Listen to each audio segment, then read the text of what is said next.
Hard work wins. You get out of life what you put into it. You cannot control the outcome, but you are 100% in control of the effort. And before you bitch and moan and whine about what somebody did to you or said to you, go to the nearest mirror, look at it and say to yourself, what could I have done to change the outcome?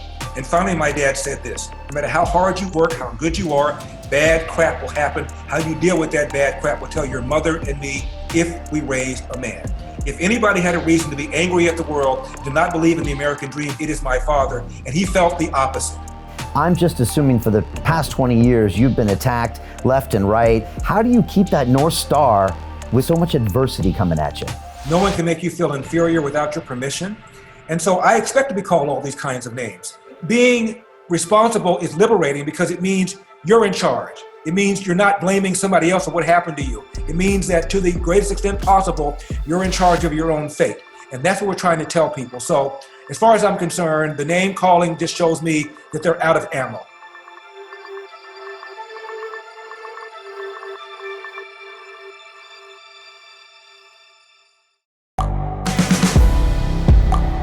The world is changing. Inspiration is everywhere.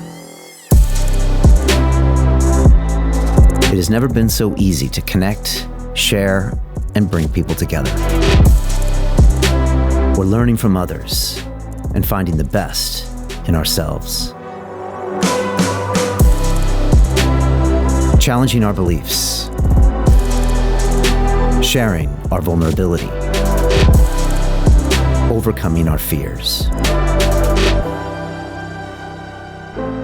Transforming ourselves so we can transform the world. How far can we go? This is London Real. I am Brian Rose. My guest today is...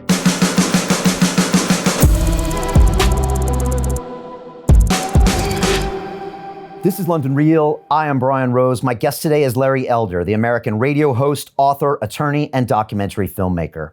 You host the nationally syndicated Larry Elder Show, where you expose the myths and hypocrisies in government, society, and media. Known as the Sage from South Central, you offer common sense, sound advice, and a unique perspective on the issues dividing America. You've been profiled on 60 Minutes, received a star on the Hollywood Walk of Fame, and written the best-selling book, The 10 Things You Can't Say in America. Your new movie, Uncle Tom, is a collection of intimate interviews with some of America's most provocative Black conservative thinkers and takes a different look at being Black in America. Larry, welcome to London Real. Brian, thank you so much for having me. I appreciate it. Hey, it's great to have you here. First, I just want to announce that we are streaming now on our Digital Freedom platform, which is a censorship-free, independent broadcasting system that is of the people, by the people, and for the people, and available exclusively on our website at freedomplatform.tv.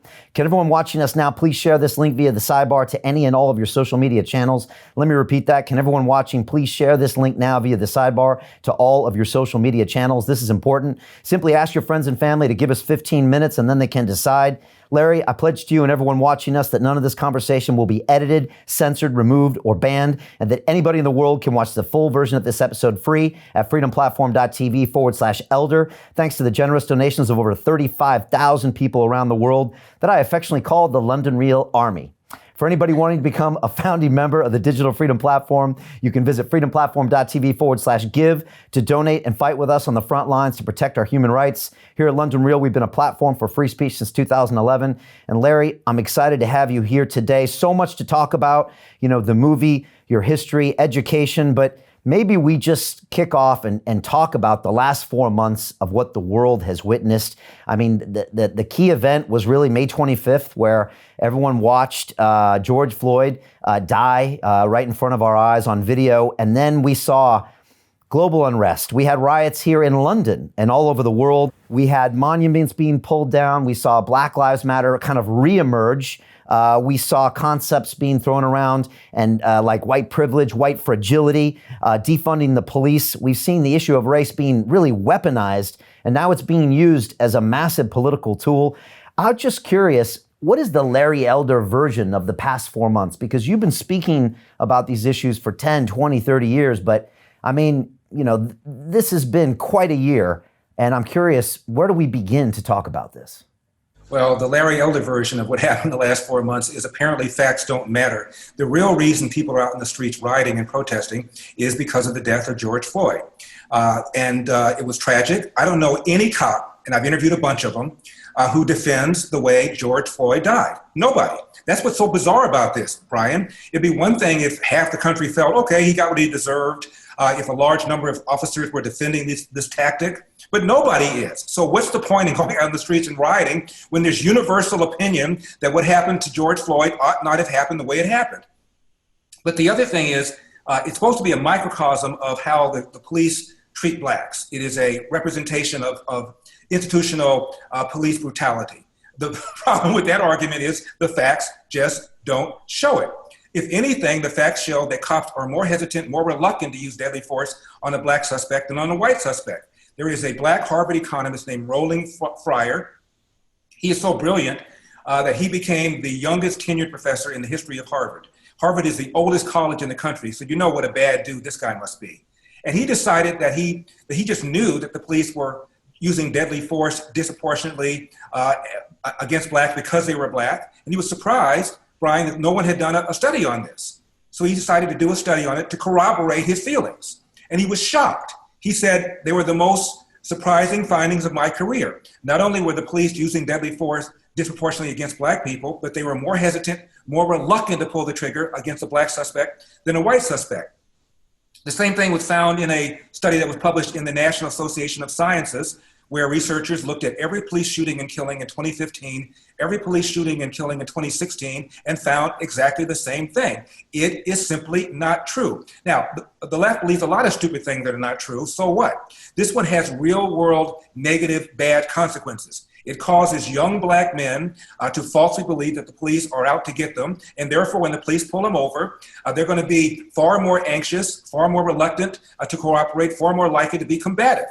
It's understandable if you assume that the officer is going to do something bad to you. It also changes the behavior of the cops. They pull back. Heather McDonald of the Manhattan Institute refers to it as the Ferguson effect. A cop's afraid of being accused of being racist, so therefore they pull back. Bad guys know it. They're more likely in the street, more likely to commit crimes, and against the same people that the Black Lives Matter claim they care about, black people. And last year, nearly half of the homicide victims in this country were black, and almost all of them were killed by other black people. The instance of a white cop killing an unarmed black person is almost as rare as a black person being struck by lightning.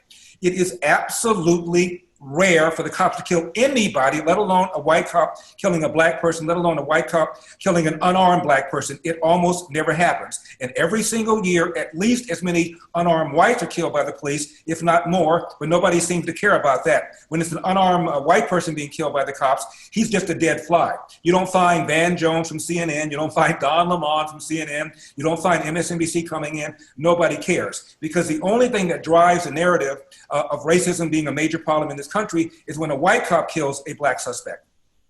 Now, regarding this narrative about racism being a major problem in America, my goodness, racism has never been less significant an issue in America in 2020. How do you suppose Barack Obama got elected? This guy came out of nowhere, funny last name, from Hawaii for crying out loud. He takes down Hillary. He takes down John McCain. He runs for re-election. He beats Mitt Romney. He got a higher percentage of the white vote than John Kerry did 4 years earlier. And we're talking about institutional racism. It's maddening. And I blame a lot of this stuff, Brian, on Barack Obama. When Barack Obama got elected, the man that America thought they hired was a guy who was on 60 Minutes. When he was a senator running against Hillary, he wasn't even the front runner yet. And Steve Croft, the correspondent, said, Senator Obama, if you don't get the nomination, will it be because of your race? And Brian, I sat back and I said to myself, how is this man going to answer this question? Is he going to answer it the way Jesse Jackson or Al Sharpton would, blaming racism? Or is he going to be a different kind of guy? And much to my surprise and pleasure, he said, no. If I don't get the nomination, it will be because I have not shown a vision that the American people can embrace, end of quote. I sat back and I said, hallelujah. At least this guy is not what I call a victocrat. Not going to vote for him. I don't vote for tax, spend, regulate people, but at least he will change the debate about race. What happened? He got into office. The first time he had an opportunity to show what I just now said was when the Cambridge police briefly handcuffed his friend Skip Gates. For people that don't know the incident, let me kind of describe it quickly. A black man who happened to be a tenured Harvard professor named Skip Gates was on vacation, came back home, and forgot his door key. So he and a taxi driver broke into his own house. A neighbor saw this, called 911, didn't realize the house and Skip Gates belonged to each other. And the Cambridge police officer shows up and very politely sees a black man in the house and very politely asks him to come out and show ID. And instead of following instructions, Skip Gates copped an attitude and said something like, "I'll come out if your mama tells me." And what did Obama say? Obama said the Cambridge police acted stupidly. No, they didn't. The Cambridge police did everything appropriate. The person who acted stupidly was Skip Gates. And what Obama could have said and should have said is, look, I had a very long conversation with my good friend Skip Gates. And I told him, and I'm telling you, he is a role model for crying out loud. He's a Harvard tenured professor. And with all of these interactions that young black men have with the cops, they could end very peacefully if the suspect simply cooperated. I told my friend Skip Gates, he did the opposite of what he should have done. And I'm telling you, I gave him the same advice. That would have changed the narrative. Instead, the Cambridge police acted stupidly. If I had a son, he would look like Trayvon after Trayvon Martin was killed in Florida. I'm not even sure what that means. And he even invoked Ferguson when he gave an address before the United Nations. You know, we have our own problems. There's a place called Ferguson. Well, Ferguson turned out to be a lie. Michael Brown, the suspect who was shot and killed by the white police officer, did not have his hands up, did not say don't shoot. And the DOJ found, however, that the Ferguson PD was institutionally racist. Here was their stat. The city of Ferguson, 67% black. The percentage of those stopped by traffic stops who were black, 85%. Therefore, 18-point gap, ergo, Ferguson is institutionally racist. The problem with that is you are ignoring behavior. In 2013, the Obama DOJ put out a study called Race and Traffic Stops, and they said that it is true that blacks are disproportionately stopped by cops for traffic stops compared to whites. It is also true that blacks disproportionately offend, whether it's speeding, driving without a license, driving without a headlight, driving without a proper tag, you name the offense, a black motorist was more likely to commit it. And the DOJ said that the reason for the differences have to do with legitimate variables. And also look at New York City. If the Ferguson PD is racist, what is the NYPD? It turns out New York City is about 25% black. However, the percentage of blacks who are pulled over in traffic stops are about 55% of all traffic stops. That's a 30-point gap. However, the NYPD, the majority of NYPD cops are women and minorities. And the city represents, the NYPD represents its city in terms of its demographics. So if the Cambridge police, if the Ferguson PD is institutionally racist because of the 18-point gap, why isn't the NYPD even more racist because of a 30-point gap? You can't do it that way. You have to look at behavior. And unfortunately, black motorists commit more crimes than do white motorists. One more thing about the white motorist thing. In New Jersey some years ago, the New Jersey troopers were accused of racially profiling black motorists on the New Jersey Turnpike.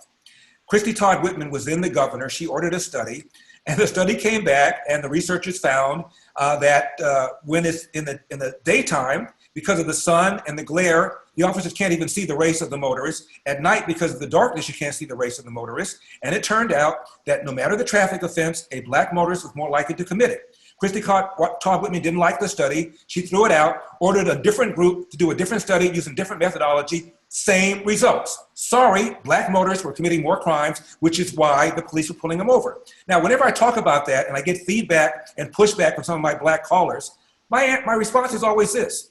Isn't this good news? Isn't it good news that the reason for the cops pulling over black people has nothing to do with their race and everything to do with the behavior of the motorist? Isn't that good news? Instead, I'm an Uncle Tom, I'm a sellout, I'm a coon, I'm all sorts of names that I explore in my documentary, Uncle Tom. Well, let's talk about you. I mean, did you always feel this way, Larry? Did you kind of, see through the matrix since you were a kid, or did it take something to kind of make you see what was going on here? Because this is a very unpopular view that you have. And like you said, Obama might have said it before he got elected, but once he was in office, I'm guessing he kowtowed to the pressure of, you know what, I'm going to get more votes and get public opinion behind me and get more media if I just say, yeah, it's racist. And then he probably saw a big swell and he just, Right. Went along. And Brian, that's the whole point. Obama knows this is BS. He knows it. He knows it. I read his first book. Obama thought he was a world beater. He thought he was scoring places. He wanted to be president when he was in the 3rd grade. And when he decided to run for office, I read, it was either a Time magazine or Newsweek, I forget which one. They did a long profile about when he decided to run. And he brought in all of his advisors, Valerie Jarrett and David Plouffe and David Axelrod, all of his advisors, to discuss whether or not this young senator who hadn't even been in the Senate for 2 years should run for president. And they said race never came up, meaning they didn't think it was going to be an impediment. And when Obama was a senator, he gave a speech at a historically black church, Brian, and he said, the Moses generation, referring to the generation of Martin Luther King, has, quote, gotten us 90% of the way there, close quote, meaning 90% of the way to realizing MLK's dream. He said, my generation, the Joshua generation, has to get us an additional 10%. Now think about that. 90% of the way there, he has to get us an additional 10%, and that was before he got elected, let alone re-elected president. There was a 2002 Fox opinion poll. 8%, Brian, of Americans believe, quote, there is a chance, close quote, that Elvis is still alive. So whenever I hear we haven't gotten all the way there, there's still racism in America, 8% of Americans believe Elvis is still alive. So 100% nirvana is not achievable. The question is, do we have the kind of racism in America that can stop anybody willing to work hard, who's prepared? And the answer is hell no. Now you asked me, have I always been like this? Did I always see through the matrix? And the answer is yes, I did. And the answer is because my dad always did. Brian, nobody had a harder life that I know of than my father. My father left home when he was 13 years old, never knew his biological father. His irresponsible mother had a series of boyfriends, each one more irresponsible than the one before. My dad comes home at the age of 13 and he starts quarreling with his mom's then boyfriend. She sides with the boyfriend and throws my father out of the house, Brian, never to return. You're talking about a black boy born in 1915. This is in the Jim Crow Deep South, Athens, Georgia, at the beginning of the Great Depression. And my dad said he walked down the road. He took whatever job he could. Ultimately, he became a Pullman porter on the trains. They were the largest private employer of blacks in those days. And this little black boy was able to ride all around the country, including to California, where he thought it was sunnier and people seemed friendlier. And my dad was able to go through the front door of a restaurant and be served. He said this blew him away, and he made a mental note that maybe someday he'll relocate to California. Pearl Harbor, my dad joined the Marines. I asked him why. He said, because they go where the action is, and I love those uniforms. My dad was stationed on Guam. He was in charge of cooking. My dad could look at a cake and tell you what's in it. That's how good he is. He goes back to the South after the war, where he had met and married my mom, Chattanooga, and walks around for 2 days to get him a job as a short order cook. And he is told, we don't hire niggers. My dad went to an unemployment office. The lady says, you went through the wrong door. My dad goes out to the hallway, sees colored only, goes to that door to the very same lady who sent him out. She was just letting my dad know what the rules were. My dad came home, told my mother, this is BS.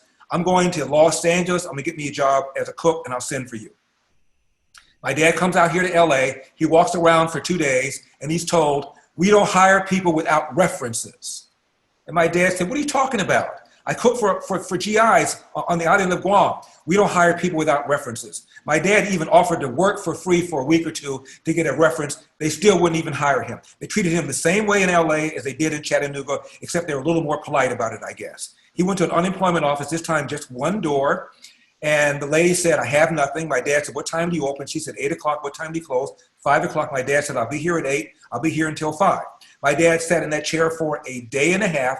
Lady calls him up. She says, I've got something. Don't know if you'll take it. My dad said, of course I'll take it. What is it? She says, a job with Nabisco brand breads cleaning toilets. My dad did that for 10 years, took a second job with another bread company cleaning toilets, cooked for a family on the weekend to make additional money, and went to night school 2 or 3 nights a week to get his GED. The man never slept, which is why he was cranky all the time and why we were kids, we didn't like him very much. And my dad, a lifelong Republican, always told my brothers and me the following: hard work wins. You get out of life what you put into it. You cannot control the outcome, but you are 100% in control of the effort. And before you bitch and moan and whine about what somebody did to you or said to you, go to the nearest mirror, look at it and say to yourself, what could I have done to change the outcome?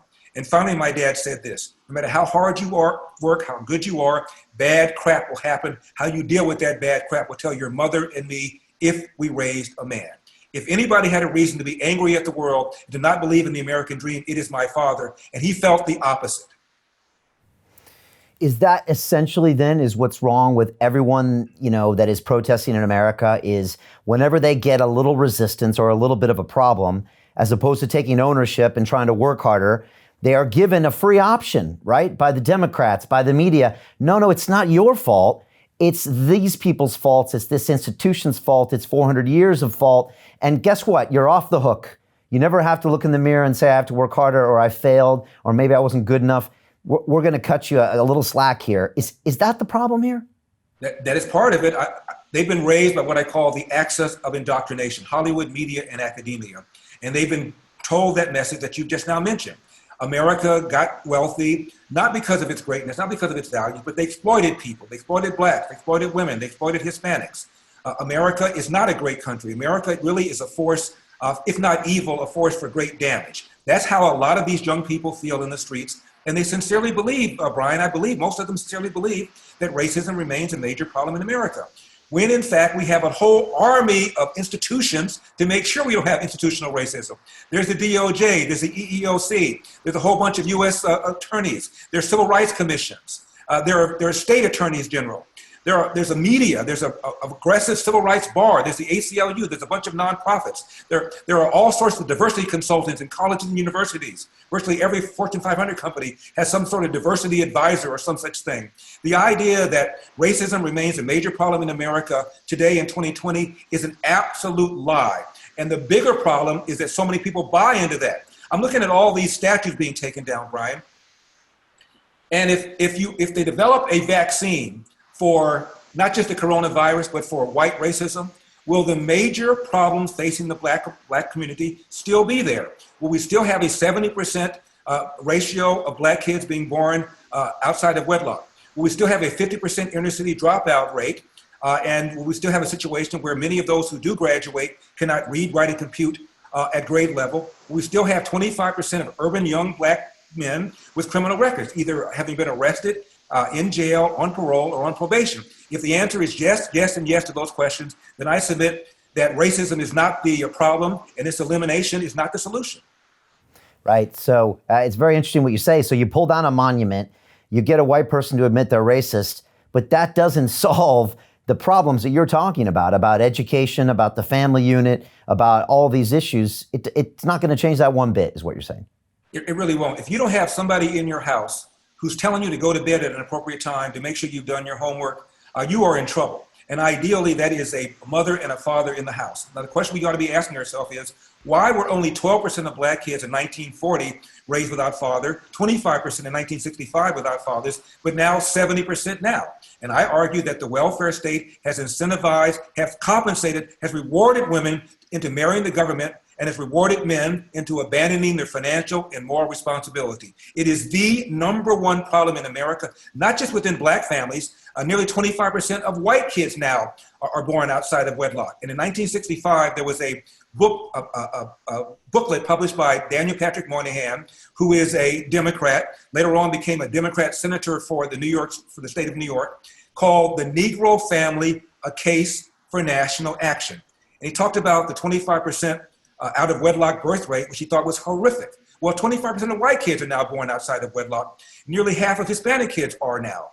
And again, this is the number one social problem in the country, and we're not even having that discussion. We're talking about racism, and not the number one problem facing the country. And the reason we're not talking about it is because the left can't talk about it, because they have endorsed it. Lyndon Johnson launched the war on poverty in 1965 with the goal to eradicate poverty. Well, poverty won. And that would require the Democrats to rethink 50 or 60 years of social policies that they supported. The reason Republicans are not talking about it is confusing to me. I don't know why they're not. I guess they feel that the left will then accuse them of blaming the victim, so they're therefore afraid to bring up the issue. But they ought to be bringing up the issue because, as I said, it is the issue. And so just to make it clear, because when I first heard you talk about this, it kind of blew me away. But those social programs introduced in 1965, which look like this great saving grace, the government cares about you, we're going to give you money because you're in a difficult situation, has actually institutionalized or bred in this system of more single mother families, of this dependence on the government, to where people, it's actually hamstrung these people in a way that keeps them in this low socioeconomic environment. And it's crazy when you actually look at it again through the matrix, you're like, oh my gosh, it's almost destined these people to a lifetime or an infinite future of marginalism and poverty because they continue to accept this small check every month, and any behavior to the contrary means it gets taken away. You know, and Brian, it's one thing for rich guys like you and me to talk about this, but what do the poor people think about the welfare state?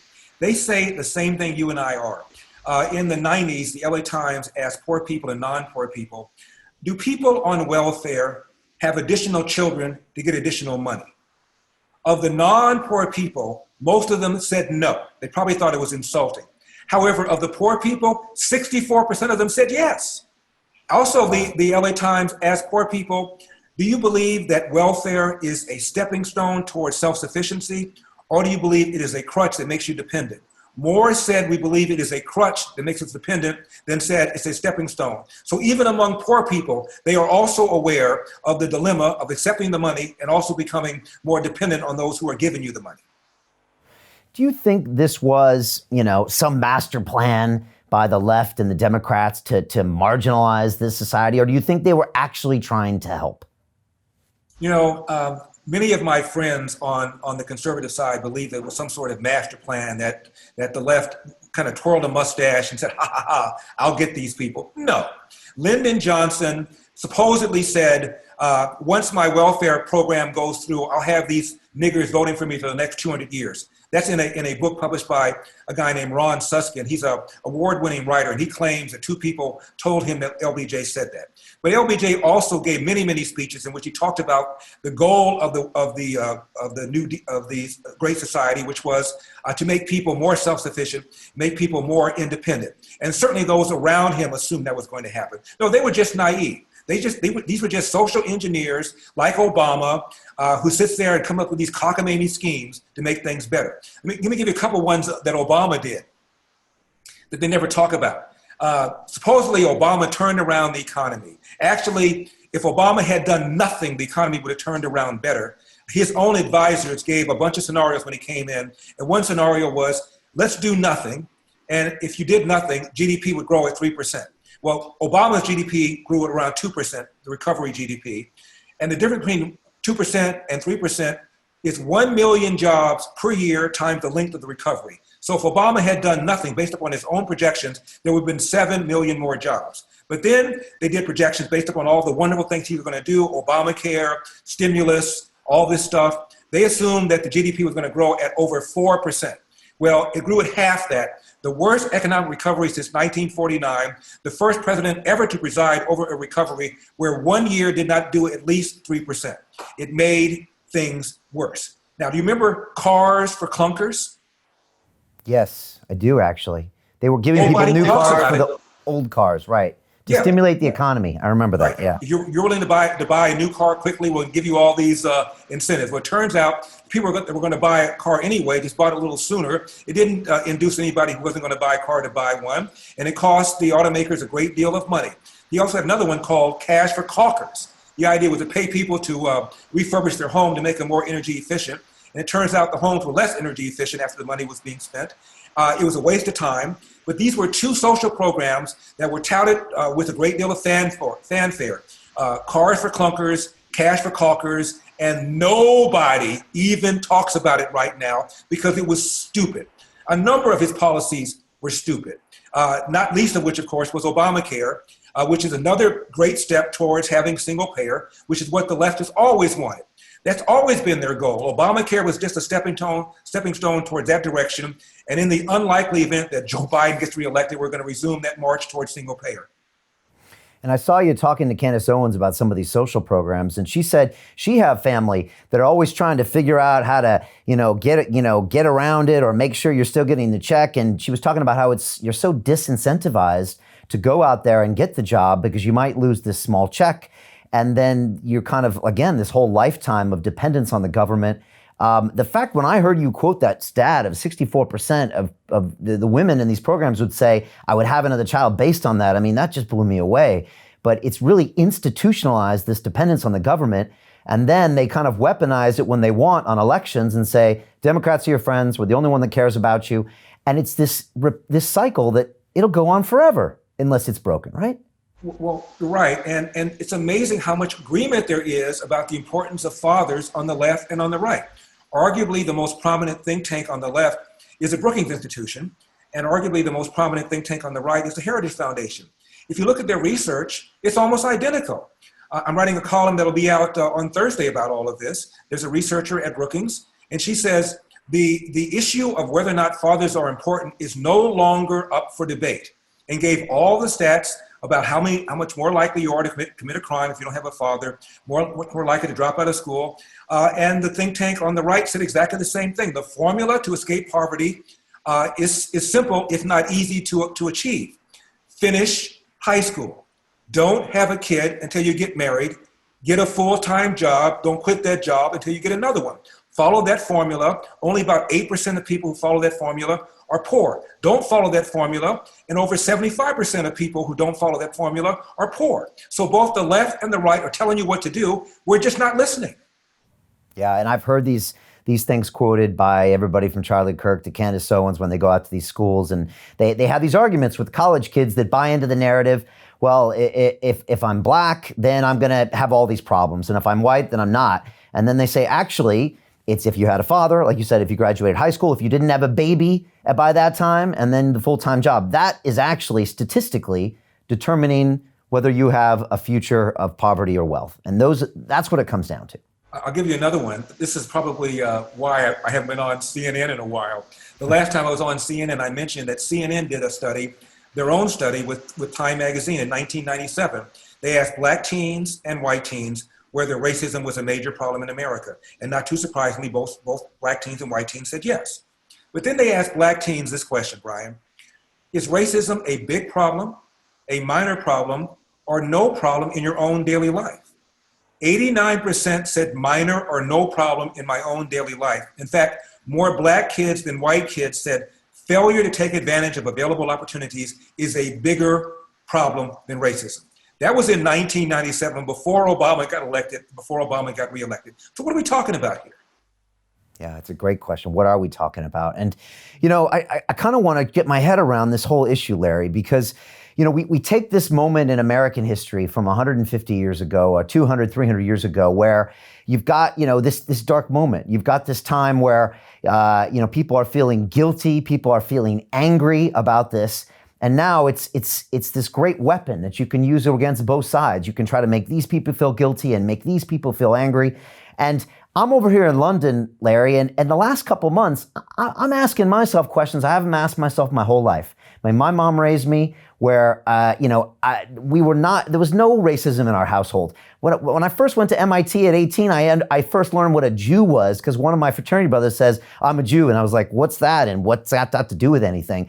And I actually went to a magnet school in San Diego. So ever since 4th grade to 8th grade, I was actually bused down into Southeast San Diego. 90% of the school was black and Hispanic. And that was my reality. And it was normal to what I went up. And yet, in the last 4 months, I'm even asking myself, am I racist? And it made me angry that somebody forced me to ask that question. But this got so weaponized that even people that felt secure, that felt normal, start to ask themselves that question.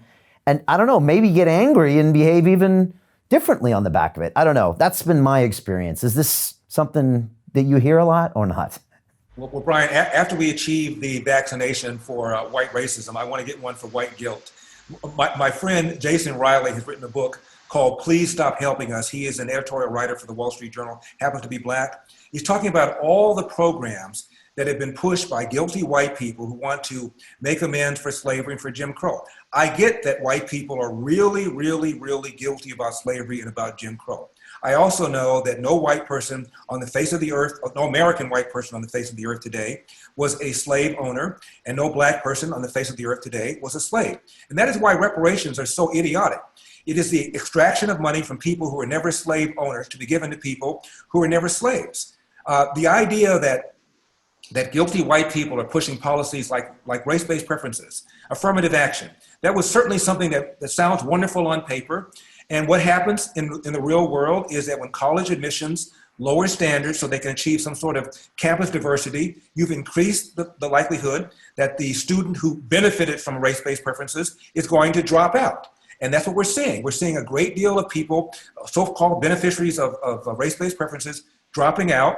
They end up having a whole lot of debt. They don't go to a school that matches their ability because they're just pissed off, and it makes things worse.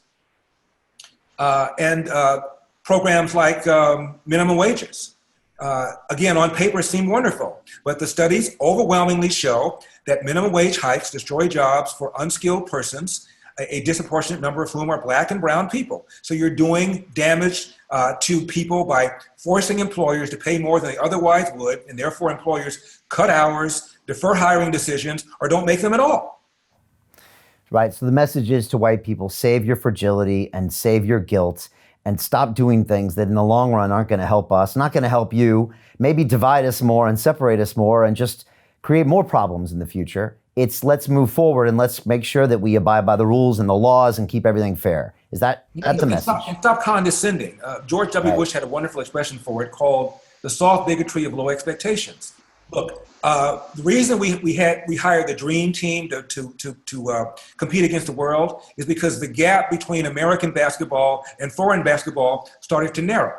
It wasn't because we lowered the hoop for the foreign players. They raised their game. They got better. We need, as blacks, to raise our game. We need to get better. Colleges don't need to lower standards. We need to raise our standards. We need to have a better experience K through 12 so that when kids graduate, they can literally read, write, and compute at grade level. And the reason I'm so adamant about this, I went to Crenshaw High School. Crenshaw High School, for people that saw the movie Boys in the Hood, that was the central high school in that movie.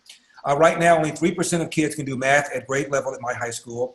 And it is a Crip school, meaning run by the Crips gangs, because I know that because Ice-T, the rapper, later on went there and chose me. He went to that school because he wanted to go to a high school that was a Crip high school. Now, when I was in high school, I was a world beater. At least I thought I was. I made A's without barely breaking a sweat. And we were involved in a program called APEX, which stood for Area Program Enrichment Exchange. And if your high school belonged to a consortium of high schools and the other high schools had classes yours didn't, you could be bused to that other high school for a semester and take classes your high school doesn't have. So for one semester, I was bused to a high school called Fairfax High School, which at the time was 100% Jewish. I know that because Yom Kippur was celebrated and the Jewish kids could come or not come. Only 2 kids showed up, myself and one other kid. Outside of that, every other kid at the school was Jewish. Now, I struggled like I've never struggled before the first half of the semester because these kids were just so much better than I was. They were fluent Spanish speakers. I spoke in a halting way. I didn't think you could master fluency in a classroom. These kids were fluent because the expectations were higher, and these kids had higher expectations ever since they were in kindergarten. I had low expectations. As a result, my achievements were not as high, but I thought they were. And that's when I realized that I was getting a substandard education, but parents did not realize their kids were getting a substandard education. And that's when I realized we need to do something, and I became a proponent of what later on became choice in public education. Wow, that's a powerful, and we've all been there where we're the big fish in the small pond, right? And then we go to the big pond. And so I went from high school in San Diego to MIT, Massachusetts Institute of Technology. And everybody that started their freshman year was basically the smartest kid in their school. And then I saw kids break down mentally because they were no longer the smartest in the school. There was some of them were bottom 20% and bottom 40%. And some of them could handle it mentally. Some got better and some just couldn't. But we all got pushed to be much, much, much better. And they beat us like dogs for 4 years. And I had to step my game up on all levels. And I thank God, because I would have never got the education, would have never prepared me for life. And so it's so important. And I assure you that the average black kid coming out of an urban high school had a worse education than the one you had when you had to close that gap. And I felt the same way when I went to Brown, which was an Ivy League school. And my first semester, we had a course called The Simplicity of Complexity. We read a bunch of authors like Marcel Proust, like Flaubert, like Stendhal, The Red and the Black. Not only had I not read the books, I'd never heard of these authors. Every single kid in my class had read the books, of course, and had heard of the authors. And imagine that in math, in biology, in chemistry for the science students, they got their brains kicked in.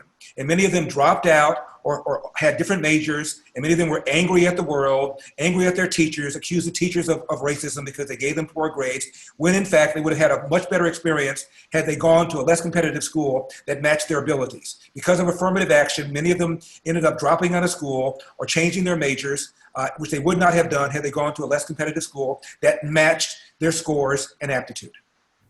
Yeah, and I knew kids like that at MIT. I knew kids like that. Same thing happened. They actually came the summer early to try to get the skills up, but some of them, it was the wrong place for them. And you're right, some of them actually dropped out and didn't actually end up getting back because it was a real traumatic moment for them because all their friends thought they went to the great school. They came back home and they just wanted to hide their head more than anything. You know, another story, when I was in law school, again, many of the black law students had a rough time. And one of my friends is a white guy. He ultimately became a partner with a major law firm in Texas. And he said, Larry, we like having the black students here. It helps the curve, end of quote. Meaning the black kids are on the bottom and the white kids are much higher. So having a bunch of kids who are really probably should not be there means these kids are going to be at the bottom of the curve. And therefore, if you're not on the bottom, these black kids actually help the non-black kids who are above them. So cynically, he said, we're happy you guys are here. He was just being honest. Wow. Let me talk about a few things, and then I want to get your thoughts on how we move forward with education. Black Lives Matter. We've heard this term, we've heard this protest. I've heard you say, quote, it's a bogus movement based upon a bogus notion, and the bogus notion is that police are out brutalizing black people. What do you see in this movement? Because you've been commenting on this movement for 5 years. You've been watching it evolve. What is it and what isn't it? And how are we ever going to understand it or even control it at this point? Well, I thought it was about the narrative that the police were brutalizing black people just because they're black. That's what I thought this was all about. The Black Lives Matter started after the death of Trayvon Martin, even though he wasn't shot by a law enforcement officer, he was shot by a neighborhood watchman. So I guess it was sort of the same thing as far as Black Lives Matter was concerned. But it really got currency when Michael Brown died in Ferguson. That's when that movement really became kind of a national movement. Again, the premise is that the police are falsely killing blacks because they're black. The studies don't show that. I mentioned that earlier. The data shows just the opposite of anything. And it really is bizarre because you look at a city like Baltimore. In 2015, that's where Freddie Gray died. Freddie Gray was the black man who died in police custody. He was in a van and apparently he hit his head and snapped his neck. There were 6 officers who were tried. 3 of the 6 officers were black. The state attorney who brought the charges was black. The city council, 100% Democrat, majority black. The mayor at the time, black. The number 1 and number 2 people running the police department, black. The U.S. attorney at the time, Loretta Lynch, black. The United States president at the time, black. So black president, black AG, black state AG.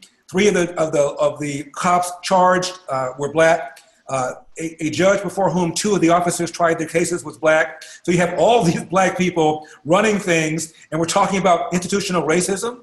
There was a comedian named Wanda Sykes, after Obama got elected, she said, how are you going to complain about the man when you are the man? So you have all these cities where they've been run by Democrats. I'm in LA. LA from 1992 to 2002 had back-to-back black police chiefs, including during the O.J. Simpson case. And the police chief at the time, Willie Williams, was so irritated by the assertions that the cops had planted evidence, he launched an investigation, published it during the trial, and it found that no officer did anything wrong. Nobody fabricated, concealed any evidence. And the people who thought O.J. Simpson was an innocent man wrongfully convicted by the racist LAPD still thought he was an innocent man wrongfully convicted by the racist, wrongfully tried by the racist LAPD. It didn't matter. And LA is about 40% Hispanic. So is the LAPD. LA is about 30% white. So is the LAPD. LA is 9% black. The LAPD is slightly higher than... To continue watching the rest of the episode for free, visit our website londonreal.tv or click the link in the description below.